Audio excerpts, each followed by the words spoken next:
des habits neufs de l'empereur.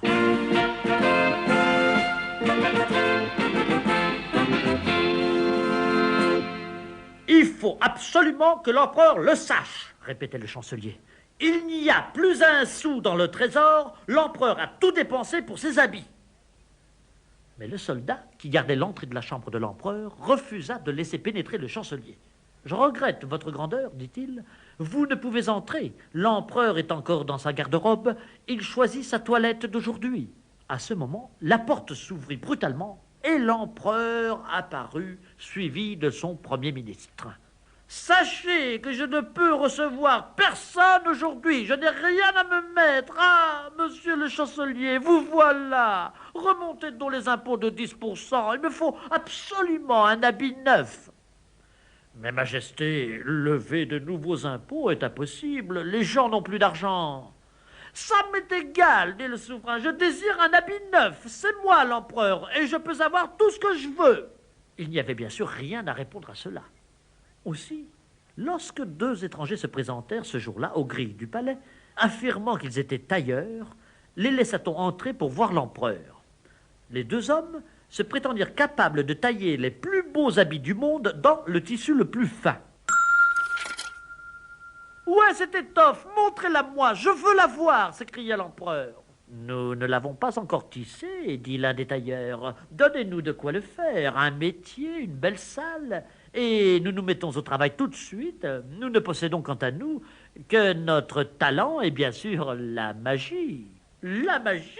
La magie? Mais quelle magie ?» demanda l'empereur tout excité. « L'étoffe que nous vous tisserons aura la vertu magique de rester invisible à tous les sots et à tous ceux qui sont incapables de remplir leurs fonctions. »« Vraiment !» s'écria l'empereur, « c'est étonnant, merveilleux. Commencez tout de suite, je porterai mes habits neufs dès demain. Chancelier, donnez à ces messieurs tout ce dont ils ont besoin. » Les tailleurs furent conduits dans une grande salle du palais où on leur installa, pour entreprendre leur ouvrage, un vaste métier à tisser. En réalité, ils restèrent assis, les pieds sur les chaises royales. Et lorsqu'on leur apporta de quoi tisser, des fils de soie et d'or, ainsi que des perles fines, ils les cachèrent dans leurs affaires. Comme il attendait dans la salle du trône, songeant à la magnificence du tissu qu'on était en train de lui tisser, l'empereur sourit tout à coup d'un air méchant. « Ha ha! C'est le moment ou jamais, ricana-t-il, de découvrir si l'un ou l'autre de mes ministres est sot ou incapable de remplir ses fonctions. » Il fit aussitôt appeler son chancelier. « Allez voir, ordonna-t-il, à quoi ressemble ce tissu, à condition, bien sûr, que vous voyez quelque chose. » Le chancelier alla frapper à la porte de la salle où travaillaient les tailleurs. L'un d'eux vint lui ouvrir. « Entrez, monsieur le chancelier, entrez. Comme vous le voyez, c'est bientôt terminé. » Au centre de la salle se tenait le vaste métier à tisser. Le chancelier avait les yeux fixés sur lui. « Suis-je donc bête ou incapable de remplir mes fonctions ?» pensait-il. « Je ne vois rien du tout. C'est épouvantable. » Mais il bafouilla. « Ravissant, j'adore le motif. » « Je vois que vous avez du goût, dit l'un des tailleurs. Prévenez l'empereur que ses habits seront prêts demain matin. Mais il nous faut encore du fil d'or. » Le chancelier, tout tremblant et prêt à pleurer, retourna voir l'empereur. « Alors, à quoi cela ressemble-t-il » s'écria l'empereur. « C'est superbe, sire, je n'ai encore jamais rien vu de pareil. » L'empereur se frotta joyeusement les mains en pensant à ses magnifiques habits neufs et se dit qu'il avait bien fait de prendre ce chancelier à son service.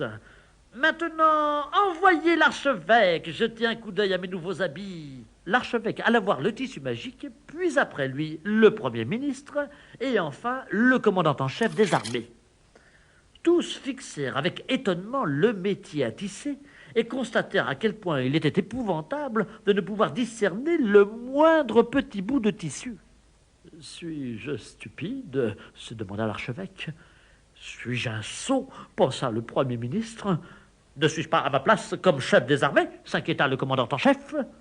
Mais pour dissimuler leurs doutes, tous admirèrent l'étoffe avec enthousiasme. « J'aime spécialement la bordure, remarqua l'archevêque. Quelles couleurs exceptionnelles, dit le Premier ministre. Excellent, superbe, s'écria le commandant en chef des armées. Et tous trois s'empressèrent d'aller dire à l'empereur combien le tissu était magnifique. Alors l'empereur descendit lui-même dans la salle afin qu'on prenne ses mesures. Lorsqu'il y pénétra, il fut lui aussi saisi d'horreur. Malheur, se dit-il, je ne vois pas la moindre étoffe. Serais-je donc plus bête ou plus borné que tous mes ministres réunis? Ou ne suis-je pas à ma place sur le trône? Personne ne doit savoir que je ne puis voir le tissu magique. Qu'en pense Sa Majesté? Splendide, oui, absolument splendide, bredouilla l'empereur désespéré. Alors les tailleurs s'empressèrent de prendre ses mesures, ensuite ils le déshabillèrent et prétendirent lui essayer l'habit non encore ajusté. L'empereur se tenait avec majesté devant le miroir. Enfin, puisqu'ils disent que je suis habillé, songea-t-il, c'est que je dois l'être. Appréciez la qualité, dit l'un des tailleurs. Tout est entièrement doublé, voyez, dit l'autre. Nous allons travailler toute la nuit afin que l'habit soit parfait. Naturellement, ils n'en firent rien. Le lendemain matin, l'empereur alla revêtir ses habits neufs et, tandis que ses courtisans l'entouraient et l'applaudissaient, il fit exactement comme s'il s'habillait. « Votre Majesté est magnifique !» dit le chancelier, qui tenait à garder son poste. « Absolument royal, vraiment !» s'exclama l'archevêque. « Vous aurez l'admiration de la foule !» dit le Premier ministre. « La boucle de ceinture est superbe !» remarqua le chef des armées. La nouvelle des habits magiques de l'empereur se répandit bientôt à travers toute la ville. Alors, la foule se massa autour du palais et les rues se remplirent de gens qui attendaient le passage de leur souverain revêtus de cette splendeur. Les enfants étaient juchés sur les épaules de leur père et agitaient des drapeaux. Tout le monde voulait voir passer l'empereur. Lentement, solennellement, le cortège impérial parcourut toutes les rues de la ville. Et comme chacun avait entendu dire que le tissu magique était invisible aux yeux des sots et de tous ceux qui étaient incapables de remplir leurs fonctions, chacun prétendait l'habit neuf admirable. « Hurrah! Hurrah !» hurlait la foule. Il y avait pourtant des visages inquiets, ceux des individus qui se croyaient plus bêtes que tous les autres. « Vous voyez les habits de l'empereur, n'est-ce pas ?» se disait-on. « Mais bien sûr que je les vois, répondait-on. Me croyez-vous sot ?» Pendant ce temps, au palais, les deux tailleurs malhonnêtes empochaient les riches fournitures royales et se glissaient hors de la ville au grand galop. Quant à l'empereur, il faisait des courbettes à droite, des courbettes à gauche et regrettait que le tissu magique fût si léger. Il avait horriblement froid.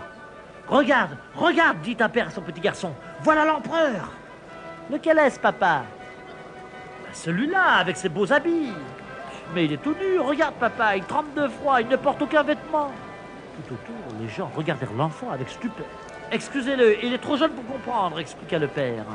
« Tu veux dire qu'il est trop jeune pour se laisser berner ?» dit la mère. « L'empereur est nu comme un ver. On l'a tourné en ridicule, et nous avec. » Un par un, les gens comprirent la vérité. Personne ne voyait les habits neufs de l'empereur. « Les voyez-vous » osèrent-ils enfin se demander mutuellement. « Bien sûr que non, mais croyez-vous pour autant que nous soyons stupides ?»« L'empereur est nu comme un ver !» se mit subitement à crier la foule. L'empereur rougit de honte de la tête aux pieds. Il avait été joué par les deux escrocs et maintenant il était là, s'offrant en spectacle à toute la foule sans le moindre vêtement. Le malheureux empereur tourna les talons et s'empressa de rentrer au château. Plus jamais il ne dépensa d'argent pour des habits neufs.